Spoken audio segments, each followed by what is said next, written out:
Hi, this is John, and in this clip we'll be creating the stretchers. Our stretcher components are the boards that are going between our two legs, and they're going to span that gap and hold our base together. Now on this you'll see that our stretchers are component M. Now on our materials list, component M, we're going to need 2 of those stretcher pieces, and the size of those is going to be 5 by 17.5. On another piece of lumber, we're going to measure out 17.5 inches and go ahead and make our cut on the radial arm saw.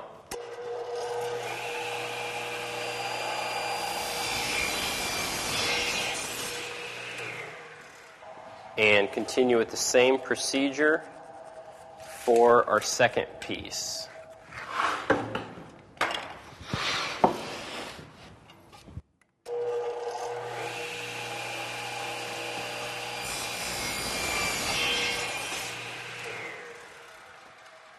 Now, even though our table saw is already set up at 5 inches from our last cut, you always want to double check just to make sure maybe the fence hasn't moved on you or the blade hasn't moved for some reason.